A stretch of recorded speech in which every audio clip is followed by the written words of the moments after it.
ত্রয়োদশ জাতীয় সংসদ নির্বাচনের জন্য জোরে সোরে প্রস্তুতির কথা জানিয়ে প্রধান নির্বাচন কমিশনার এএমএম নাসির উদ্দিন বলেছেন, ডিসেম্বরে নির্বাচন করতে হলে অক্টোবরে তফসিল ঘোষণা করতে হবে। এখন ভোটার তালিকা সহ অন্যান্য প্রস্তুতি নিতে হচ্ছে, আর নির্বাচনের আগে আইনশৃঙ্খলা পরিস্থিতির উন্নতি হবে বলে আশা করেন সিইসি। বিস্তারিত জানাচ্ছেন তানিয়া রহমান। শাইনি চুলে এখন হবে সব হেয়ারস্টাইল। সিল্কোর দ্বিগুণ শাইনি চুল প্রতিদিন। নির্বাচন কমিশনের সাংবাদিকদের সংগঠন reporters forum for election democracy আরএফইটির নতুন কমিটির দায়িত্ব গ্রহণ আর বিদায়ী কমিটির সংবর্ধনা অনুষ্ঠানে অতিথি হয়ে উপস্থিত ছিলেন পুরো কমিশন। প্রধান অতিথির বক্তব্যে প্রধান নির্বাচন কমিশনার বলেন, আগামী সংসদ নির্বাচনের জন্য প্রধান উপদেষ্টার ঘোষিত সময়সীমার মধ্যে নির্বাচন করার প্রস্তুতি নিচ্ছে বর্তমান কমিশন। সেই হিসেব অনুযায়ী ডিসেম্বরে নির্বাচন করতে হলে অক্টোবরের মধ্যে নির্বাচনী তফসিল ঘোষণা করবে কমিশন।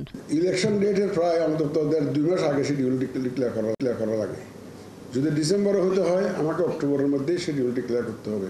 কারণ নমিনেশন ফাইল থেকে আরম্ভ করে, স্ক্রুটিনি থেকে আরম্ভ করে, উইথড্রয়াল থেকে আরম্ভ করে, আবার ওরা আপিল টাপিল করবে, সব কিছু, আবার ক্যাম্পেইনের জন্য সময় দেওয়া, এগুলো সব মিলে আমার তো 2 মাস তো লাগবেই।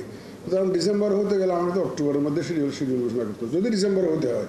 এদিকে নির্বাচনের আগে নির্বাচনী পরিবেশ বরাবরের মতো সবার নজরে থাকে।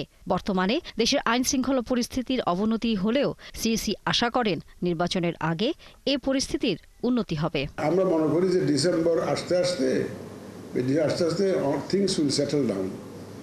যারা মারামারি করছে, যারা গোলমাল করছে, তারাও একটা মেসেজ পেয়ে যাবে। তো আলটিমেটলি সারা দেশ যদি চায় যে একটা সুষ্ঠু নির্বাচন হোক, জনগণ যখন একত্রিত হবে, তখন দেখবেন যে ওই যে আইনশৃঙ্খলা পরিস্থিতি যারা সৃষ্টি করতে চায়, তারা আর এটা সাহস করবে না।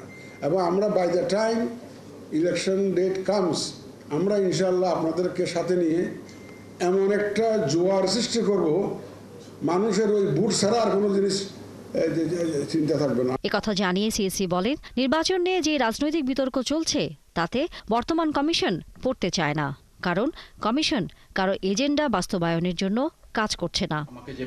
তানিয়া রহমান, ৭১, ঢাকা।